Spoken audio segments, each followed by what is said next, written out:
मनुष्य एक गहरे अंधकार में बीमार, रोगड़ और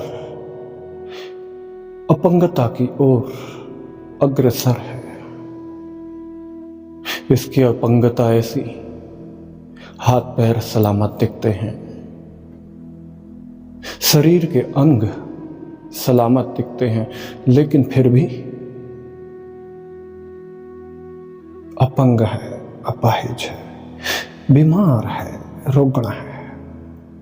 क्या हुआ इस मनुष्य चेतना को जो कुंठित हो गई धार्मिकता के नाम पर? ऐसी धार्मिकता की जिसने पूरी मानव चेतना को पूरे संसार में भ्रमित कर दिया, बेहोश कर दिया, बीमार और रुग्ण कर दिया। मानव चेतना को अगर इस गहन तल में जो बैठे ग्रसित बीमार व्यक्तित्व से बचाना है, तो आज हमें जरूरत है मानव चेतना को उस बीमारी की औषधि देने की, जिस बीमारी से एक नए मनुष्य को उजागर किया जा सके, एक नए मनुष्य को उपलब्ध हुआ जा सके, जो मनुष्य पूरी पृथ्वी पर प्रेम ही प्रेम फैला सके, प्रेम ही प्रेम उलीच सके। आज मनुष्य इस तरीके के गहरे पागलपन में मौजूद है कि जहां पर उसने अपने आप को कुछ मान लिया, कुछ ऐसा समझ लिया कि जो वो नहीं है, कुछ ऐसा समझ लिया कि जिससे उसका कोई दूर दूर तक कोई संबंध नहीं।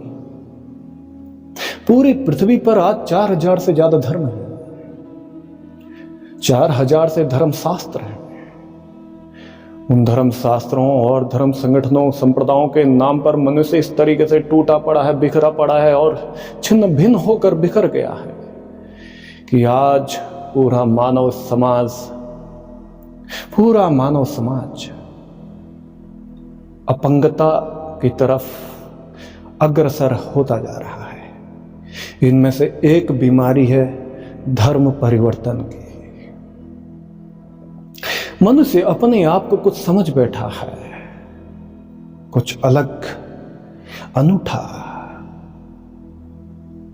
सनातन शास्त्र में एक सूत्र है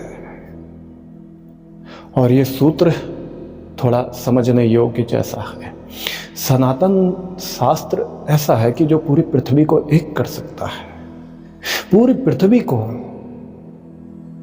प्रेम में भिगो सकता है, पूरे प्रेम में पूरे पृथ्वी को नहला सकता है और पूरे अस्तित्व में प्रेम ही प्रेम उलीच सकता है। मैं उस सूत्र की बात कर रहा हूं जिस सूत्र में उतरते ही आप पूरी मानवीय चेतना को उपलब्ध हो जाते हो, जो चेतना पूरे होश में है, पूरे जागरण में है। क्योंकि मानव चेतना आज बेहोश है, गहरी नींद में तल्लीन है, डूबी हुई है, कहीं खो गई। सूत्र है अयम निजः परवेति गणना लघु चेतसाम उदार चरिताम तो वसुधैव कुटुंबकम। बहुत ही प्यारा सूत्र है। अयम निजः परवेति गणना लघु चेतसाम उदार चरिताम तुम वसुधैव कुटुंबकम। पूरी पृथ्वी को, पूरी वसुधा को अपना परिवार कह दिया इस सूत्र ने। इस सूत्र को थोड़ा समझना अति आवश्यक है। इस सूत्र को जानना पूरी मानव चेतना के लिए आवश्यक है। यह सूत्र अकेले सनातन के पास नहीं है। जैसा कि हिंदुओं को मालूम पड़ता है कि अयम निज प्रवृत्ति गणना लघु चेत सामुदार चरितांतो वसुधैव कुटुंबकम। उनको लगता है कि यह सूत्र हिंदुओं का है। नहीं, ये गलत है, ये गलती हो गई। ये सूत्र पूरी मानवता के लिए है, ये हिंदुओं का नहीं, सनातन शास्त्र से है। सनातन शास्त्र का मतलब हिंदू नहीं है, हिंदुओं की किताबें नहीं है। सनातन तो पूरी प्रकृति के लिए, जितने भी शाश्वत जीव हैं उन सभी के लिए मौजूद है। लबालब बारिश करने वाली ऐसी प्रेम की वर्षा है जो आपको पूरा भिगो दे, समाहित कर दे। लेकिन हिंदू इस बात को समझ ना पाएगा, क्योंकि हिंदुओं के पास सिर्फ एक आंख है। उनको जितने शास्त्र मालूम पड़ते हैं, चाहे वो भगवद गीता हो, चाहे उपनिषद हो, चाहे वेद हो, चाहे पुराण या शास्त्र, कितने भी तंत्र के सूत्र हों, उनको लगता है कि ये किताबें सिर्फ हिंदुओं के लिए है। ऐसा नहीं है। शास्त्र मानव चेतना के लिए, मानवता के लिए है। जैसे कि मुसलमानों को मालूम पड़ता है कुरान मुसलमान के लिए है, ऐसा कभी नहीं हो सकता। कुरान मनुष्य के लिए थी, पूरी मानवता के लिए थी। लेकिन मुसलमान के पास इतनी बुद्धि कहाँ, उनके पास प्रेम नाम की कोई चीज ना मिलेगी। जैसे सिखों को लगता है कि गुरु ग्रंथ पर अधिकार सिर्फ सिखों का है, लेकिन ऐसा नहीं है। ये तो एक पागलपन से ज्यादा नहीं, बीमारी से ज्यादा नहीं, क्योंकि गुरु ग्रंथ तो पूरी मानवता के लिए मौजूद है। गुरबाणी का जो सिद्धांत पूरी मानवता के लिए है, वो पगड़ी बांधने या ना बांधने से आपके लिए नहीं हो जाता। पूरी मानव चेतना के लिए गुरु ग्रंथ है। बाइबल को पढ़ने वाला जो अपने को ईसाई कहता है, उसको लगता है कि बाइबल सिर्फ ईसाइयों के लिए जो चर्च में जाते हैं। ऐसा कभी नहीं हो सकता। बाइबल पर अधिकार इस पृथ्वी के मौजूद प्रत्येक प्राणी का है। किसी भी तरीके से उसको पढ़े, कहीं भी पढ़े, कैसे भी पढ़े। लेकिन यहीं पर हम बीमार हो गए। हमने अपनी किताबों को अपना अपना समझ लिया। ये किताब मेरी है, ये किताब किसी दूसरे की है। एक शास्त्र तुमने अपना बनाया तो दूसरा शास्त्र किसी दूसरे का बना दिया। यहीं पर पूरी मानव चेतना बीमार हो गई। शुरुआत यहीं से है, यहीं से शुरुआत है। उसके बाद हम जाति के नाम पर टूट गए, धर्म के नाम पर टूट गए। हमने जाति के नाम पर मनुष्य को ऐसा ऐसा तोड़ दिया, बिखेर दिया, खंडित कर दिया, कुंठित कर दिया। धर्म के नाम पर उसको बिखेर दिया।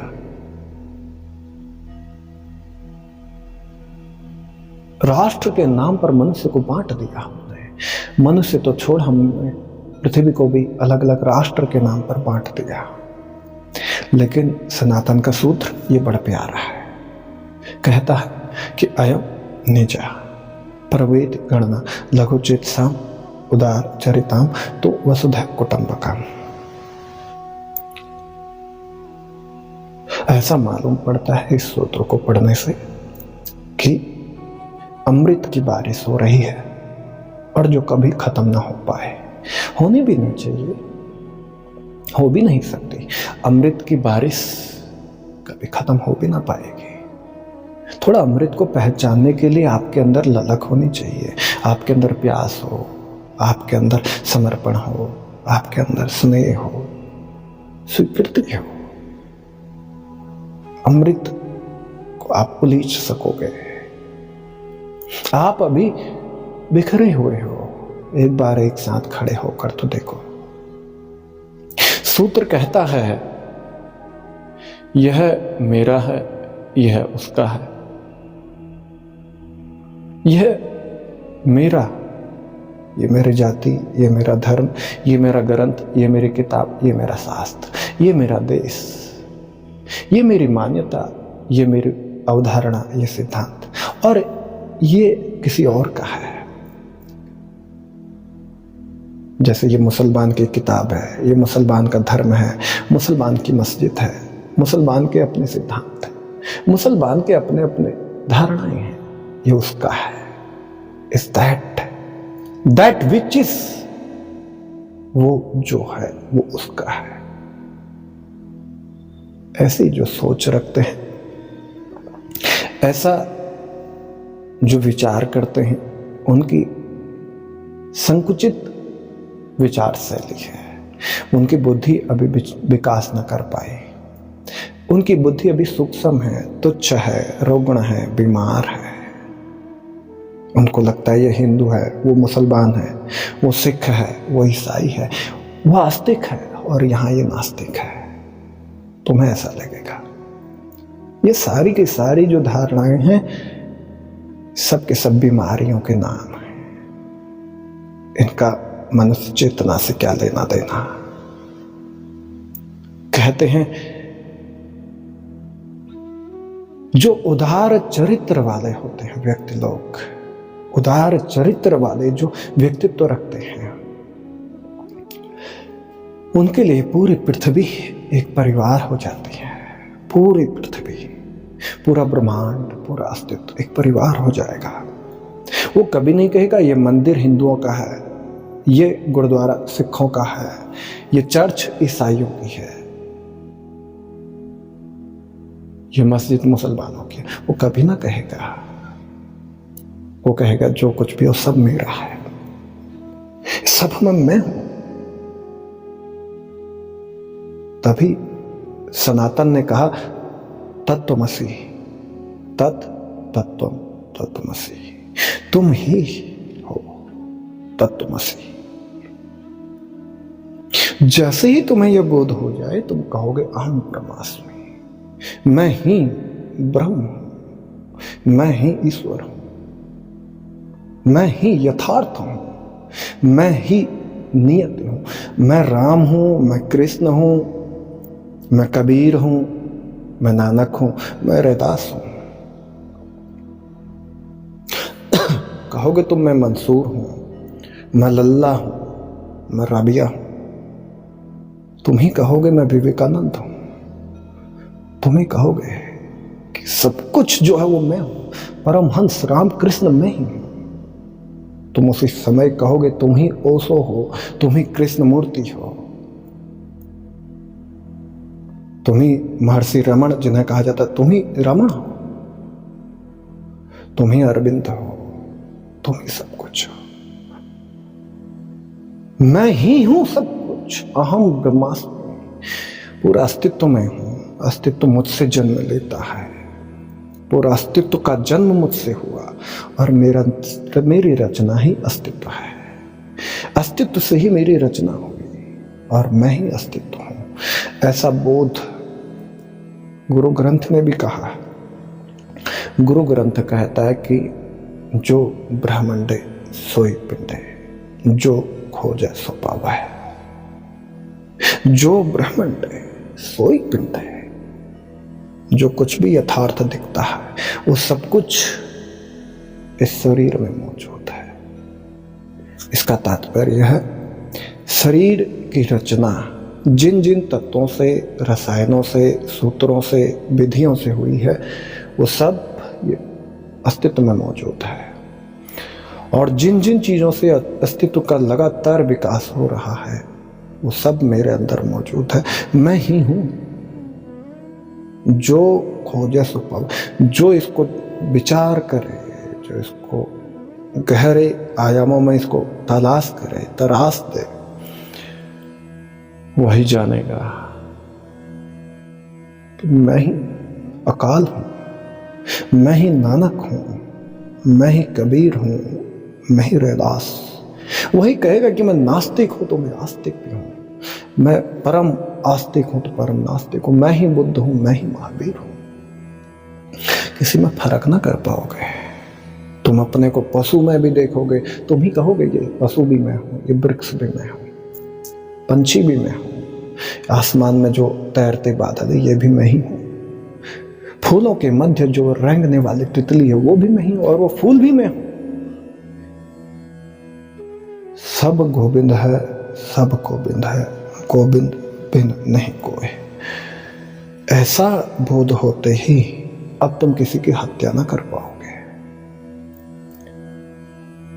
अब तुम अपने स्वाद के लिए, अपनी धारणा को कायम करने के लिए, अपनी मान्यता के लिए, अपने सिद्धांत, अपने नियम,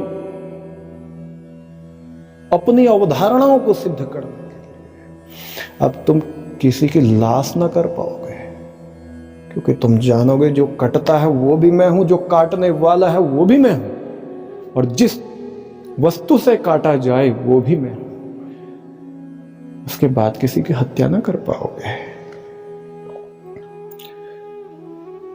उसके बाद तुम्हारे लिए जो कुछ भी होगा, प्रेम होगा, समर्पण होगा, स्वीकृति होगी। तुम किसी चीज को भेद ना कर पाओगे। ये उंगलियां भी मैं हूं, ये हाथ भी मैं हूं, शरीर भी मैं हूं, लेकिन इन सब से अलग होने के बावजूद ये अस्तित्व भी मैं हूं और वापस इस सब कुछ में समाहित भी मैं हूं। ऐसा बोध जिसे हो जाए वही कहेगा तत्त्वमसि, वही कहेगा वसुधैव कुटुंबकम। पूरी कायनात, पूरी धरा मेरा परिवार है। अयम निज मेरा। पर वेत गणना तुम्हारा नहीं है, ना कर पाओगे। उसके बाद तुम्हारे लिए कबीर कोई दूसरा आदमी ना रहेगा, मोहम्मद कोई तीसरा ना होगा, जीसस कोई चौथा भी ना होगा।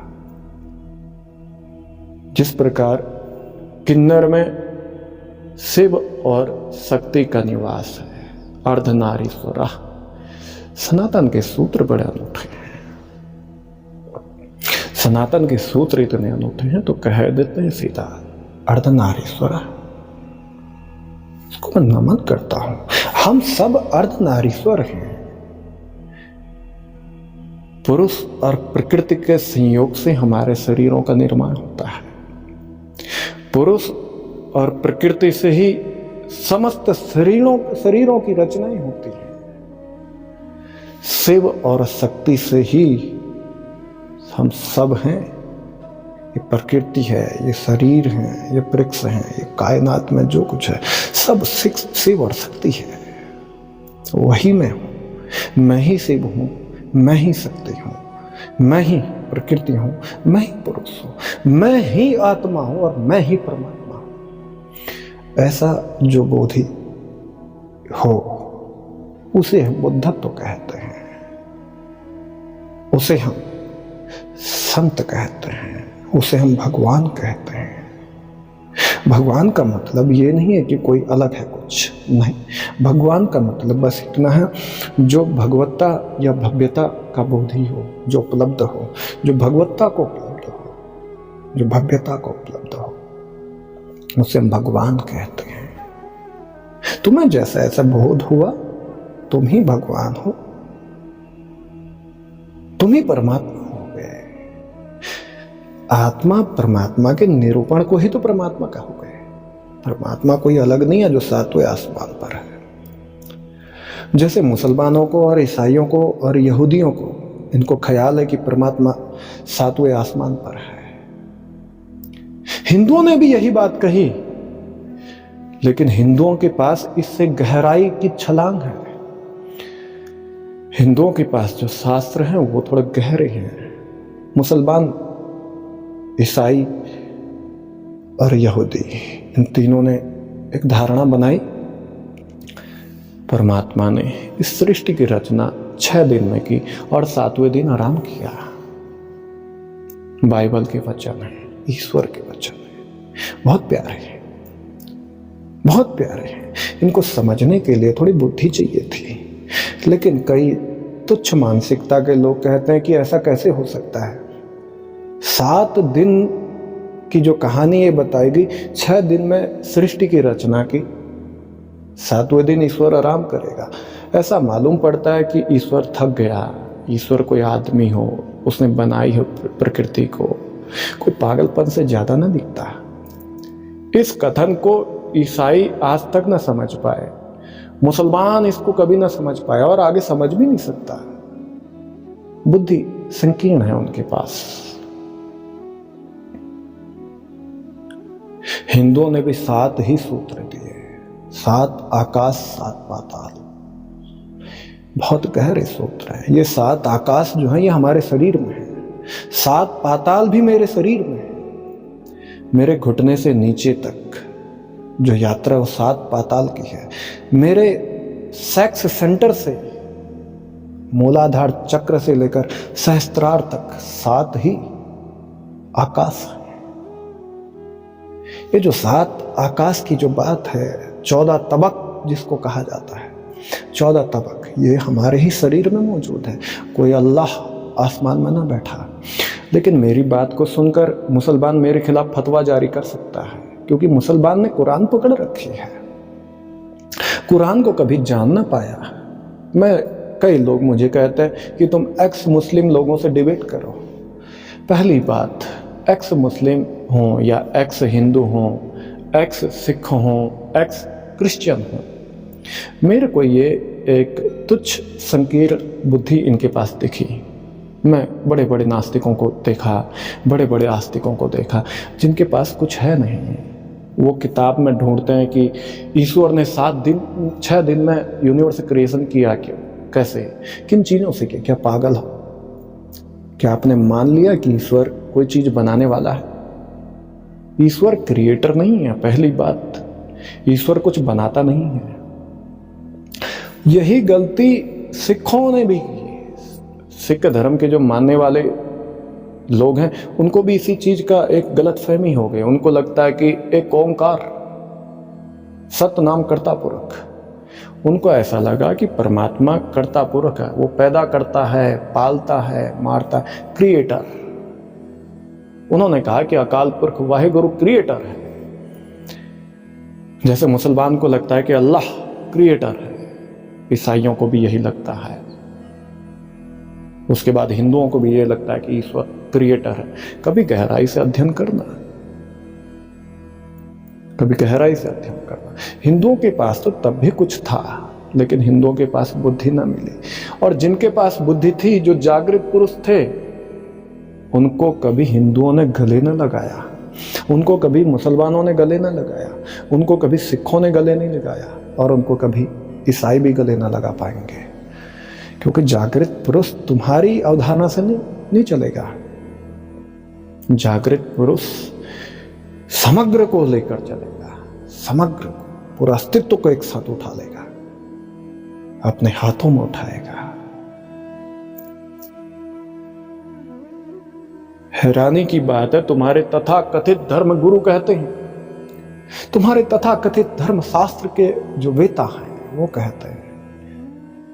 मैं एक मौलाना मुझे मिले, उन्होंने हिंदू धर्म पर आचार्य की, मुसलमान से वो मौलाना है, ईसाइयों की किताबें उन्होंने पढ़ी, अलग अलग धर्मों का इल्म उनके पास था। एक दिन मुझसे उन्होंने कहा कि अल्लाह क्रिएटर है। शास्त्र में अपने आप को निपुण बताते थे। मैंने उनको कहा कि अच्छी बात है, अल्लाह अगर क्रिएटर है तो बहुत अच्छी बात है। अगर क्रिएटर है तो फिर क्रिएटिविटी क्या है? अगर क्रिएटिविटी, ये जो चारों तरफ हमें दिखता है ये क्रिएटिविटी है, तो क्रिएटिविटी के अंदर जो मौजूद है वो क्या है? चलो, आपने कहा कि आपके अंदर रूह है, आत्मा है, तो फिर पत्थर के अंदर क्या है? क्या पत्थर निर्जीव है? क्या पत्थर यात्रा नहीं करता? क्या वृक्ष निर्जीव है? क्या वृक्ष में रूह नहीं है? वो बोले नहीं, रूह तो सिर्फ मनुष्य में है। तो फिर वृक्षों के अंदर क्या है? पागल हो गए हो। इसका मतलब तुम एक आंख से देखने वाले अंधे हो, तुमने दूसरी आंख पर एक काले रंग की पट्टी बांध ली, तुम कभी देख ना पाओगे। वैसे ही हाल उस मौलाना का था। मेरे खासा मित्र हैं, वो खासा मित्र है मेरे। बड़े हैरान करने वाली बात है, पंजाब में एक शहर का नाम है धर्मकोट, उसके पास में वो रहते थे। मेरी उनसे अक्सर बात होती थी। अभी काफी समय से मेरी उनसे बात ना हो पाई। बड़े चिढ़ेंगे ही, क्योंकि मैं तुम्हारे हिसाब से कभी बोल ही ना पाऊंगा। हमें आज तक इन तथाकथित धर्म गुरुओं ने एक बात कही कि ईश्वर पैदा करता है, ईश्वर पालता है, ईश्वर हमें मार देता है। जैसे सिख विद्वानों को लगा, जैसे मुसलमान विद्वानों को लगा, ईसाइयों को लगा, 6 दिन में इस यूनिवर्स को बना दिया। ईश्वर ने 6 दिन में यह पूरी सृष्टि का निर्माण किया। क्या ईश्वर का दिमाग खराब हो गया था? 6 दिन क्यों लगाए? अगर ईश्वर इतना शक्तिशाली था तो एक क्षण में भी बनाया जा सकता था। 6 दिन क्यों लगाए? 7वें दिन वो आराम करता है, थक गया, हार गया बेचारा, ऐसा मालूम पड़ता है बिल्कुल इसका दिमाग खराब हो गया होगा। परमात्मा नहीं हो सकता, बड़ा दुष्ट मालूम पड़ेगा। क्योंकि फिर तुम ये भी कहते हो कि ईश्वर ने हम सबको बनाया। अगर बनाया तो किस लिए बनाया? फिर तुम्हारे पास एक छोटी तुच्छ बुद्धि है। तुम क्या कहोगे? उसने इसलिए बनाया कि हम वापस ईश्वर को मिलेंगे, हमें खुदा से मिलना है, हमें ईश्वर से मिलना है। और जीवन का मकसद क्या है? किसी से भी आप पूछ लेना, संकीर्ण बुद्धि है, मानसिकता तुच्छ है, किताबों को पकड़े बैठे हैं। किसी ने गुरु ग्रंथ पकड़ लिया, किसी ने बाइबल पकड़ ली, किसी ने गीता पकड़ ली, किसी ने कुरान पकड़ ली। इससे ज्यादा उतर ना पाए।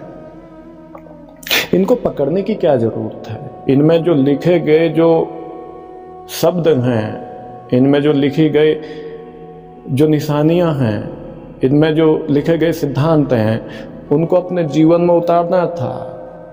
उन सिद्धांतों से आप उतने ही गहरे सिद्धांत की तरफ उतर सकते थे, आप उस परम सत्ता का बोध हासिल कर सकते थे।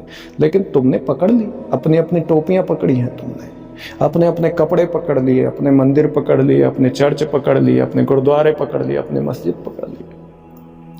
इससे बड़ा पागलपन कहीं मिलेगा? कहीं ना मिल पाएगा।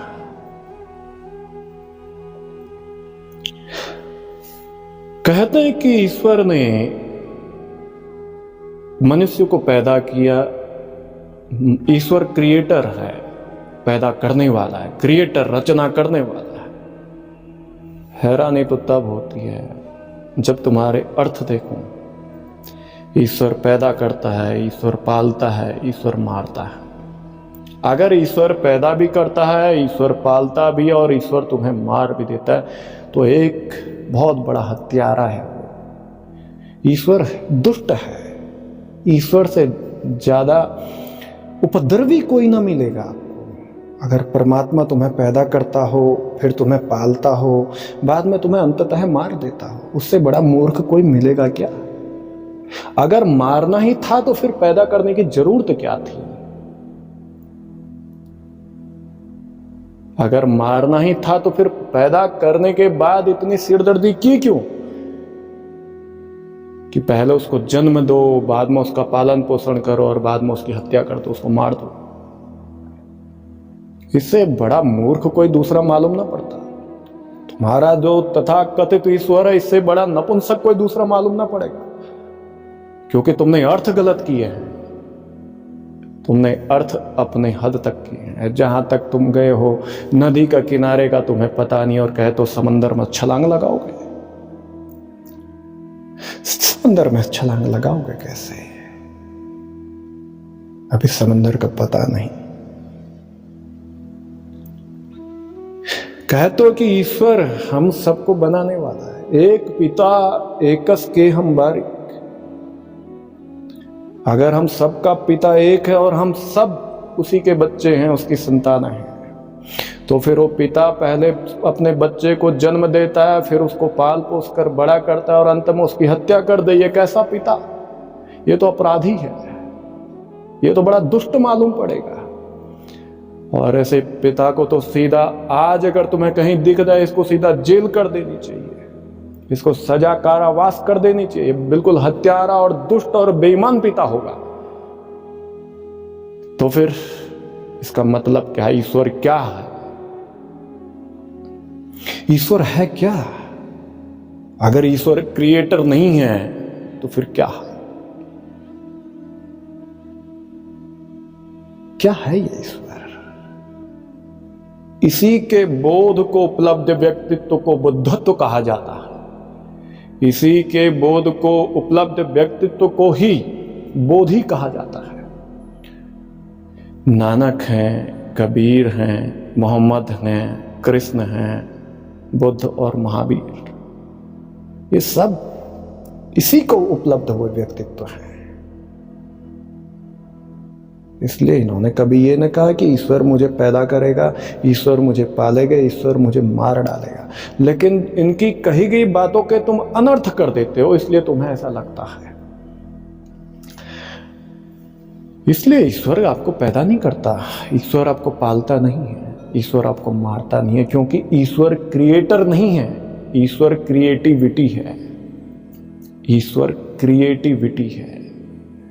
विकास जो निरंतर हो रहा है वही ईश्वर है। उस विकास के अंदर जो सूक्ष्म तत्व है, परमाणु रूप में जो मौजूद है, उसी को ईश्वर कहा जा रहा है। ईश्वर के दो रूप हैं, एक अति सूक्ष्म रूप जिसे परमाणु रूप कहा जाता है, एक कहा जाता है शाश्वत रूप जिसको आप शरीर कहते हैं, पदार्थ कहते हैं। ये ईश्वर के शरीर हैं,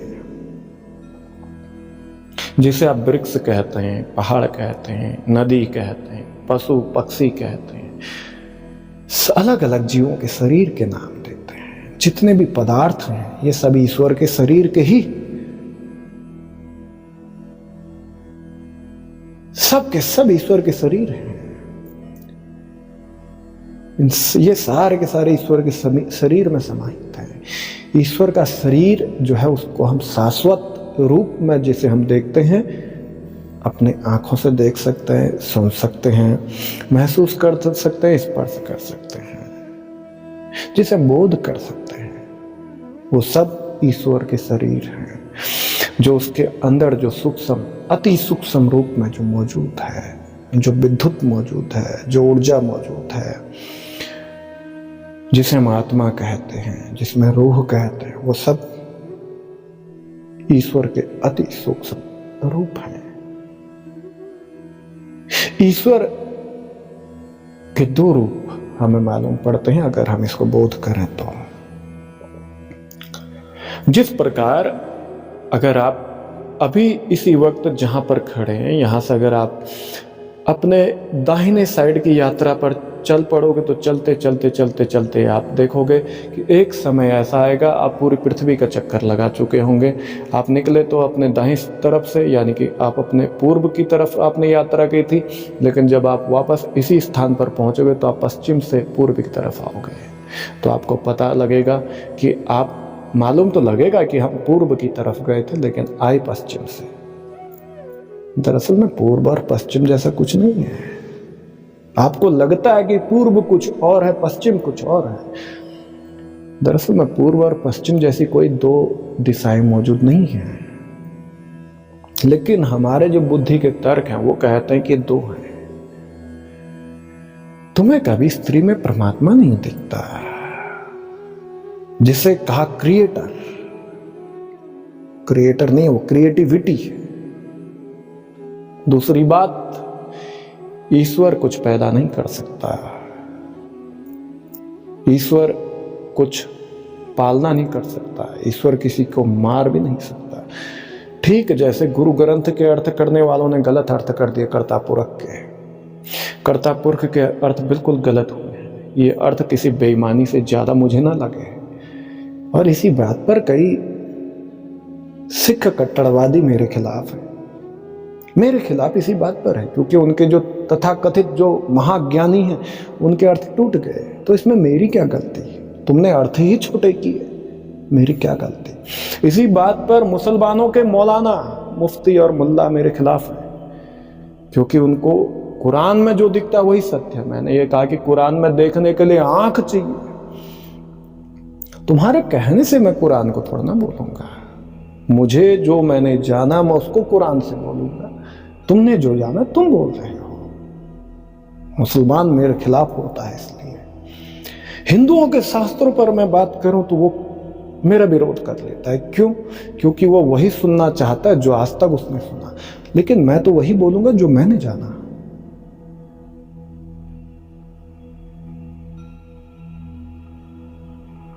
और ईसाइयों की तो बात ही अलग। अगर मैं बाइबल पर बात करता हूं तो चर्च का पादरी मेरे खिलाफ आएगा, और आता है, क्योंकि चर्च का पादरी कभी बाइबल को बोल ही नहीं सकता। बाइबल में तो गीत हैं जीसस के, बाइबल में तो प्रभु के गीत हैं, उनको कोई भी पादरी गाना नहीं चाहता। बाइबल में प्रेम ही प्रेम है, फूल ही फूल है, लेकिन चर्च का पादरी उन फूलों को खिलाना नहीं जानता, उन फूलों की सुगंध बिखेरना नहीं जानता, तो मेरा विरोध करेगा ही करेगा। वो तो मेरी हत्या करने के लिए तैयार बैठे हैं, और ये होना ही चाहिए। क्योंकि ये किस लिए होना चाहिए? उन्होंने छोटे शब्दों को पकड़ा, अक्षरों को पकड़ लिया, लेकिन जो मैंने कर्ता पुरख के अर्थ देखे वो थोड़ा अलग है। उनको आप ना तोड़ पाओगे। आप क्या, आपका कोई भी विद्वान ना तोड़ पाएगा। तुमने कहा कि कर्ता पुरख एक ओंकार, ईश्वर एक। पहली बात, ईश्वर ने के संबंध में नानक ने ये नहीं कहा कि ईश्वर एक है, क्योंकि उसी गुरु ग्रंथ में एक और बात आती है, सब गोविंद है, सब गोविंद है, गोविंद बिन नहीं कोई। अगर सब कुछ गोविंद है तो फिर ईश्वर को एक कहने की क्या जरूरत थी? अगर ईश्वर एक है तो फिर सब कुछ गोविंद कैसे हो सकता है? अपने आप में बातें कंट्राडिक्ट होती है, एक दूसरे के विरोधी मालूम पड़ते, लेकिन तुम समझ ना पाओगे, क्योंकि तुमने अभी अपने अपने कटोरे पकड़ रखे हैं। कटोरों को पकड़ने वाला क्या जान पाएगा समंदर अथाह लहरों को? ना जान पाओगे। अर्थ था पैदा करता है, पालता है, मारता है, इसमें तो परमात्मा हत्यारा मालूम पड़ता है। बिल्कुल गलत अर्थ है। और सही इसके जो व्याख्यान होता वहां पर यह था, जो ज्ञान शक्ति से परिपूर्ण होकर भी जो समस्त ज्ञान से परे है, समस्त ज्ञान शक्तियों से जो परिपूर्ण होकर भी वो जो समस्त से परे है, समस्त इच्छा शक्तियों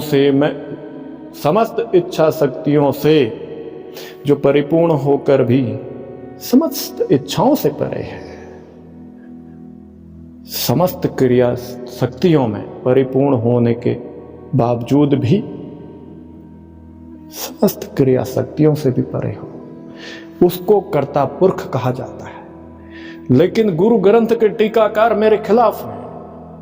वो इसलिए खिलाफ है क्योंकि उनके तथा कथित ब्रह्म ज्ञानियों ने कहा कर्ता पुरख का मतलब उन्होंने बताया आज तक वो पैदा करता है, वो पालता है, वो मारता है। तो मैंने तत्क्षण कहा अगर वो पैदा करता है, पालता है और मारता है, उससे बड़ा दुष्ट कोई नहीं है, क्योंकि इस ब्रह्मांड में ना कुछ पैदा हो सकता है ना कुछ मिट सकता है।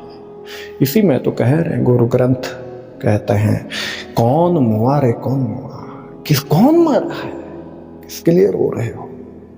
फरीद कहते हैं बोला शेख फरीद प्यार है अल्लाह के, अल्लाह के साथ लगने की बात करता है फरीद। कईयों को ये बात हजम ना हो पाएगी, हो भी ना सके, क्योंकि उनके पास इतनी क्षमता नहीं। कटोरा लेके चले हैं, वो लीचोगे कैसे?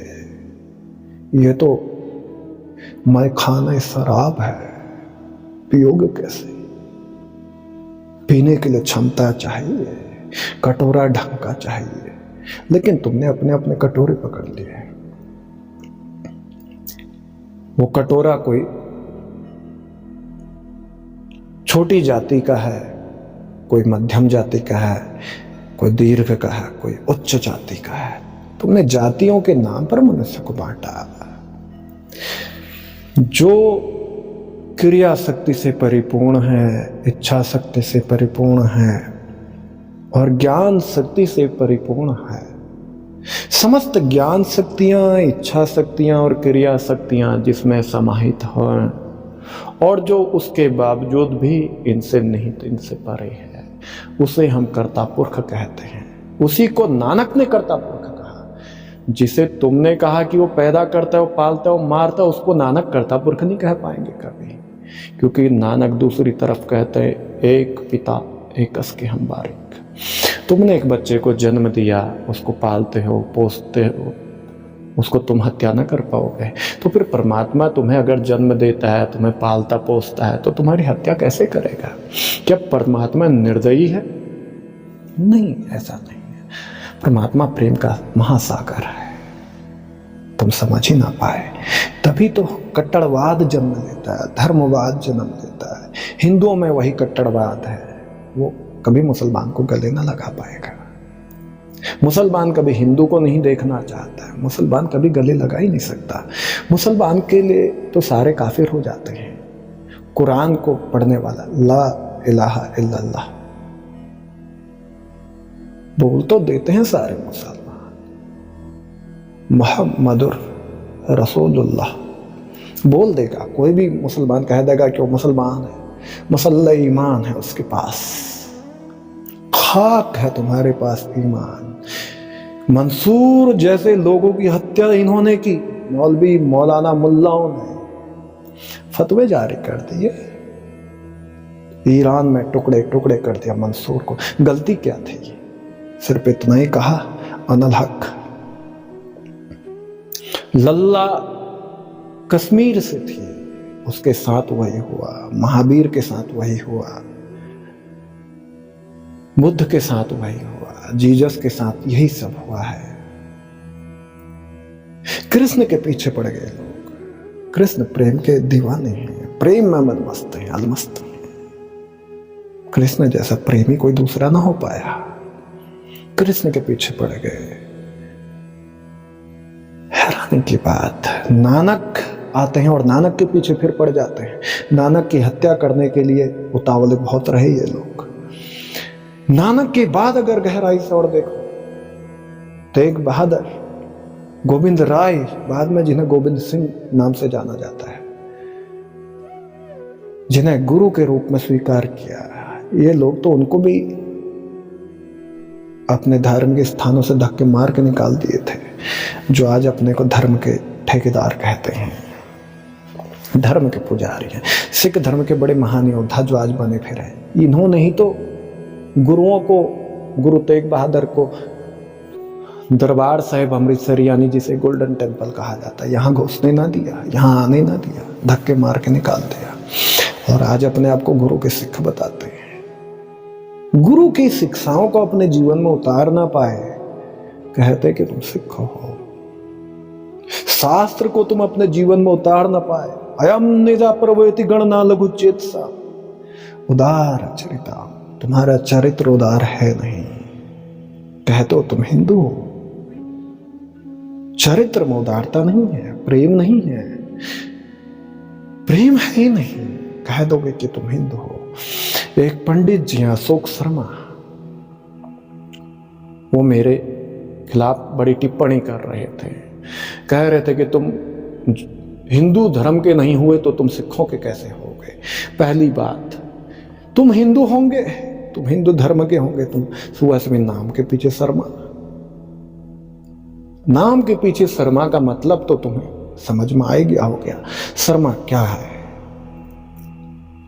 अशोक शर्मा कहते हैं कि तुम हिंदू धर्म के नहीं हुए, जहां तुम्हारा जन्म हुआ, तो तुम मुझे बता दो, जहां तुम्हारा जन्म हुआ क्या तुम वहां पर मौजूद हो? तुम्हें यही नहीं पता तुम्हारा जन्म कहां हुआ। क्या जन्म के समय तुम इस शरीर के रचना के समय क्या तुम हिंदू थे? तुम अपने पिता के वीर्य कोष में मौजूद एक शुक्राणु के रूप में मौजूद थे। तो वहां कौन सा हिंदू, कौन सा सिख, कौन सा ईसाई, कौन सा आस्तिक, कौन सा नास्तिक, कौन सा मुसलमान? वहां तो कोई भी नहीं है।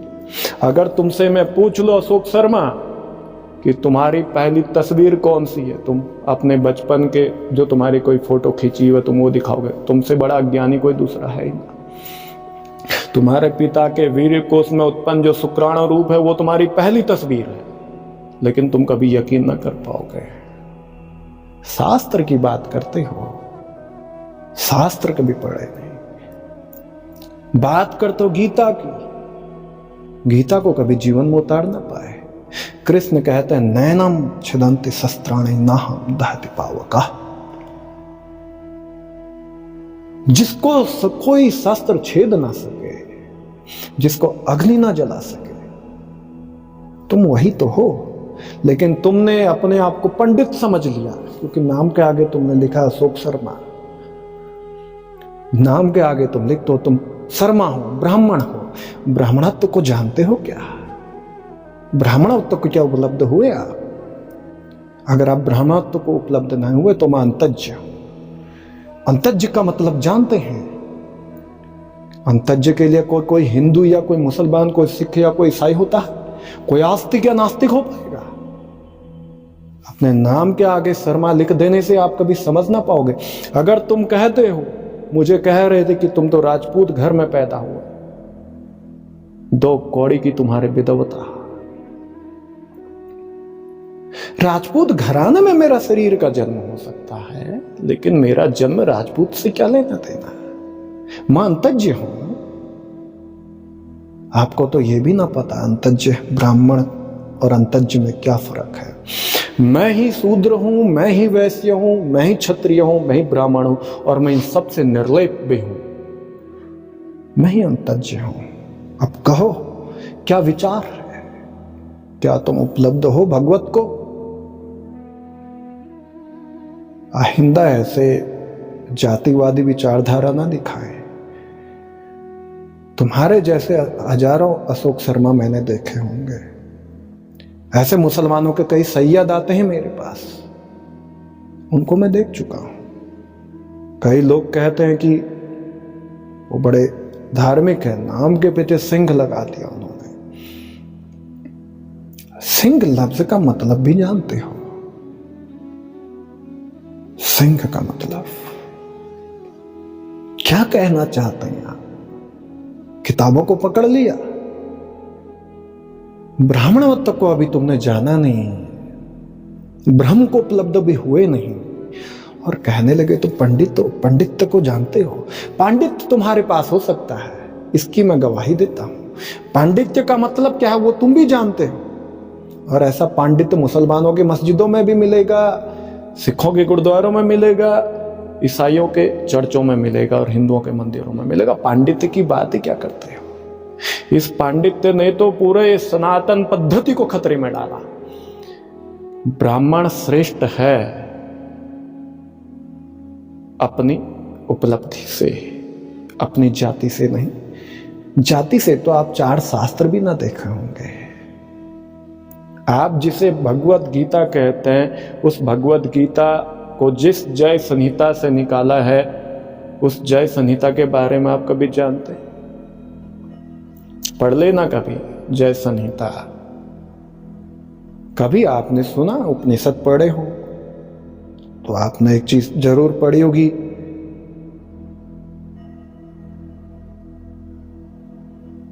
ईसा वास्यम इदम सर्वम यत्किंच जगत्यान जगत तेन तक्तेन भंजिता मां गृधा कस्य स्वेदधनम। क्या ख्याल है अशोक शर्मा? क्या ख्याल है आपका? क्या आप इसके अनुभूति को जानते हैं? ईशा वास्यम, ईश्वर का वास है, इदम, इस सब कुछ में, यत्किंच जगत्यान, जो कुछ भी ये जगत देखता है, तेन तक्तेन भंजिता माम क्रोधः कस्य स्वेदधनम। उपलब्ध हुए कभी? या फिर नाम के पीछे शर्मा लिख दिया आपने, इतना ही जानते हो? ऐसे कई लोगों को मैं देखता हूं, हिंदुओं में देखता हूं, मुसलमानों में देखता हूं, चर्च में देखता हूं, बुद्ध मोनास्ट्रियों में मैं देखता हूं, जैनों के अपने तीर्थ स्थलों में। मैं गिरनार गया था, वहां भी मैंने ऐसा पांडित्य बहुत देखा है। मैं ऐसे भी मंदिर जानता हूं जैनों के, जहां तुम्हारे जैसे बहुत शास्त्र वेदी मालूम पड़ते हैं। होता कुछ नहीं है, किताबें रट्टा मार लेने से, किताबें पढ़ लेने से कुछ जानते हो? जिसने स्त्री में परमात्मा नहीं देखा, पुरुष में स्वयं को नहीं देखा, वृक्ष पशु पक्षी समस्त जीवों में तुमने अगर परमात्म्य बोध को ना जाना, तो तुम क्या खाक जानते हो?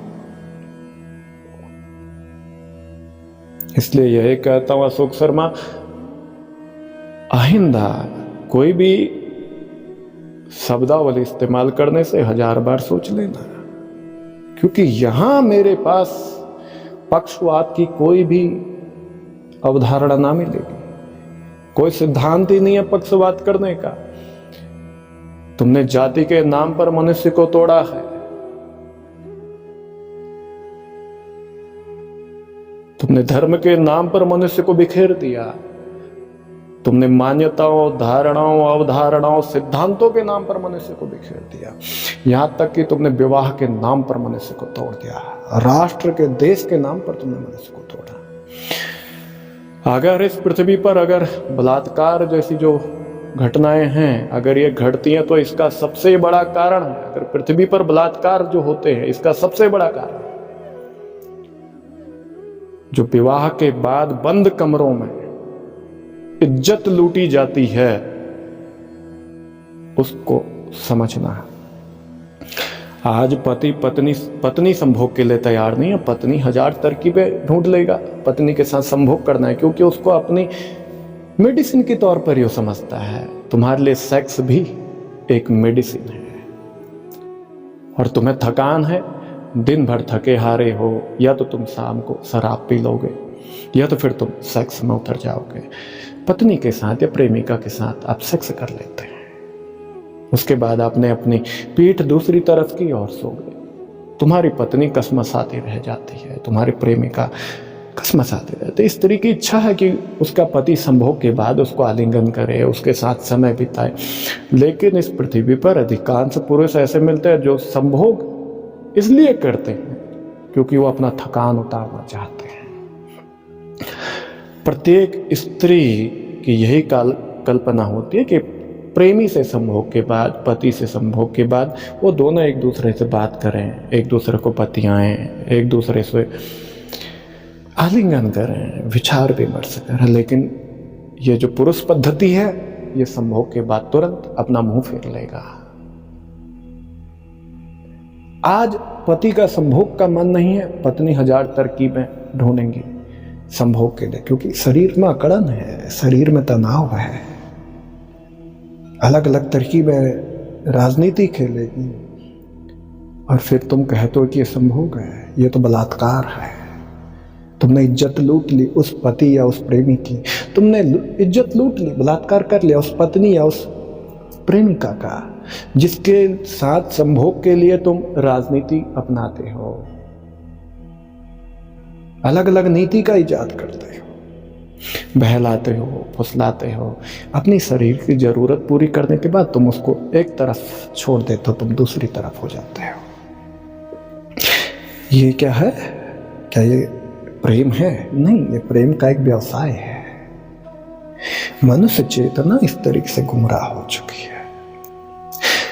प्रेम को उपलब्ध होना है तो प्रेम की गहराई में उतरना पड़ेगा। प्रेम तो ऐसी गहरी छलांग है कि जहां चारों तरफ सुगंध ही सुगंध है, चारों तरफ मदहोश कर देने वाली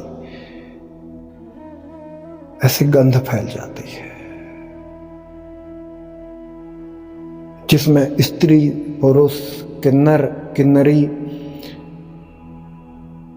पत्थर, वृक्ष, मिट्टी और पंछी, किसी में कोई भेद ना रहता, सभी में परमात्मा मालूम पड़ता है। प्रेमिका में तुम परमात्मा को देखोगे, तुम उसको प्रणाम कहोगे, उसको नमन कहोगे, हाथ जोड़ लोगे, उसके पैरों में तुम सिर रख दोगे। लेकिन तुम ध्यान देना, तुम कभी अपनी पत्नी के पैरों में सिर न रख पाओगे। अगर रखोगे वो भी दिखाने के लिए, एक दिखावा तुम प्रकट करते। तुम्हारी पत्नी तुम्हारे कदमों में सिर नहीं रखना चाहती। प्रेम कहाँ है? जरूरत पूरी हो रही है, व्यवसाय है, आदान प्रदान हो रहा है। मैंने तुमसे कुछ लिया, तुमने मुझसे कुछ ले लिया, बस इतना ही तुम्हारे जीवन में है। तुम इसको विवाह कहते हो। अगर पृथ्वी से बलात्कार को रोकना है तो पहले विवाह के नाम पर होने वाले जो 4 दीवारियों में जो कैद होकर जो बलात्कार होते हैं, इसको रोकना होगा, इसको समझना होगा। ये मुसलमानों में भी है और हिंदू, मुस्लिम, सिख, ईसाई, आस्तिक, नास्तिक सभी में है। तुम ईश्वर को मानते हो तो भी तुम इन चीजों में डूबे हुए हो, तुम ईश्वर को नहीं मानते तब भी तुम इन चीजों में हो। क्यों? एक दूसरे की जरूरत पूरी कर रहे हो, एक दूसरे को सांत्वना दे रहे हो। तुम मर गए कोई बात नहीं, अभी हम जिंदा हैं, तुम्हें सांत्वना दे देंगे। दूसरा कहता है नहीं नहीं, तुम मर रहे हो, फिक्र ना करो, अभी हम जिंदा हैं, हम तुम्हें सांत्वना देंगे। तुम इसको पति पत्नी समझ रहे हो। इतना गहरा सूत्र है। तुम कहते हो मित्र है, दोस्त है। दोस्त, मित्र, रिश्तेदार, भाई बहन, माता पिता, जितने भी संबंध तुम्हारे पास हैं, इनमें तुम कोई न कोई अपनी जरूरत देखते हो, इसीलिए तुम ये संबंध बनाते हो। पति तुम तभी किसी को कहोगे जब तुम्हें वहां अपना फायदा दिखेगा, पत्नी तभी कहोगे जब तुम्हें अपना फायदा दिखता है। पिता पुत्र, माता पुत्र, भाई बहन, कुछ भी आपके संबंध हैं, जितने भी रिश्ते हैं, इनमें तुम्हारे अपने स्वार्थ हैं, अपने फायदे तुम देखते हो। तुम स्वार्थी हो, मतलबी हो, इसलिए तुमने ये संबंध बना दिए। समस्त संबंधों की जो गहराई तल में जो बैठा प्रेम है, वो फूल अभी तुम्हारा खिला नहीं है, उस फूल को खिलाओ, तभी तो कहोगे अयम निशा परवेति गणना लघु चेतसा उदार चरितांतो वसुधैव कुटुंबकम। और जब तुम ऐसे बोध को जान लो तो तुम कभी ये ना कहोगे ये मेरा अपना है, ये पराया है, ये मेरी पत्नी, ये मेरा पति, ये मेरा परिवार, ये मेरे बच्चे, ये मेरे माता पिता। तुम कभी ना कह पाओगे। तुम्हें जो भी दिखेगा वो सब है, जैसा है ऐसे है, सब अपना ही है, पराया कुछ है ही नहीं। जो कुछ भी हो मेरा है और अंत में मेरा भी मिट जाएगा। अंत में जो है वो है। उदार चरित्र जिसके पास हो वही ऐसे बोध को उपलब्ध होगा और वही पूरी पृथ्वी को एक परिवार की तरह देखेगा। तुम उसके बाद कभी हिंदू मुसलमान ना देख पाओगे, तुम कभी सिख ईसाई ना देख पाओगे, तुम बुद्ध और जैन ना देख पाओगे, तुम आस्तिक और नास्तिक जैसी विचारधारा ना देख पाओगे। तुम कभी ये ना कह पाओगे ये भारतीय है, ये पाकिस्तानी है, ये अमेरिकी है, ये रूसी है, ये चीनी है, ये चाइनीज है। तुम कभी ना कह पाओगे। तुम कभी ना कह पाओगे ये कोरियन है। तुम्हारे लिए कोई भगवान नहीं होगा और कोई शैतान भी ना बचेगा। जैसे मुसलमानों को ख्याल है आखिरत में अल्लाह परीक्षा लेगा, जो पापी हैं उनको जहन्नम में डाल देगा और जो पापी नहीं है उनको जन्नत में पहुंचा देगा। ऐसा कहीं भी कोई अल्लाह ना बैठा आसमान में। आसमान में कोई अल्लाह नहीं है, वो अल्लाह तुम्हारे अंदर मौजूद है, चारों तरफ है। इन चीजों को समझने के लिए तुम्हें गहरे अध्ययन में उतरना पड़ेगा। मोहम्मद हीरा की पहाड़ियों पर ध्यान में बैठते थे, लेकिन कभी कोई मुसलमान तुम्हें ध्यान में बैठा ना मिलेगा। हाथ में मालाएं जरूर पकड़ा हुआ मिल सकता है। हिजाब का मतलब ये नहीं था कि तुम शरीर को ढक डालो। हिजाब का मतलब ये था आपकी समस्त इंद्रियों को आप स्वयं उपलब्ध हो जाओ। समस्त इंद्रियों को अपने वश में होकर भी उस इंद्रियों को स्वतंत्र कर दो। हिजाब का इतना ही मतलब था, लेकिन तुमने हिजाब को भी कपड़ा बना डाला। इसलिए मुसलमान मेरे खिलाफ होता है, क्योंकि मैं उनकी उस धारणा बनी बनाई परंपरा पर ना बोल पाऊंगा। मैं वही बोलूंगा जो मोहम्मद ने कहा, मैं वही बोलूंगा जो राम, कृष्ण, जीसस और नानक कहते, कबीर कहते हैं। कबीर के साथ मैं खड़ा हूं। कबीर ठीक कहते हैं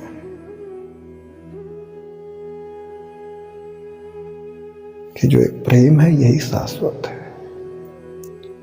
जो इस बोध को उपलब्ध हो, जब तुम्हारे अंदर कोई भेद ना बचे, किसी भी प्रकार का भेद ना बचे किसी दूसरे के लिए, जब चारों तरफ प्रेम ही प्रेम हो जाए, तब तुम कहना वसुधैव कुटुंबकम, पूरा अस्तित्व मेरा परिवार है। जब अस्तित्व तुम्हें परिवार दिखे तो कुछ अपरिवारिक न बचेगा। सब कुछ आप है। शैतान भी आपका ही अपना है तो भगवान भी आपका है, क्योंकि शैतानी प्रवृत्ति भी आपकी है और भगवत प्रवृत्ति भी आपके पास है। फैसला आपके पास है कि आप शैतानी प्रवृत्ति को सामने रखते हैं या भगवत प्रवृत्ति को।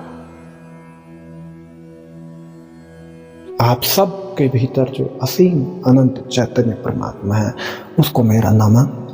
मैं यही प्रार्थना करता हूं कि जीवन के इस गहनतम जागृत बोध को आप सब उपलब्ध हो।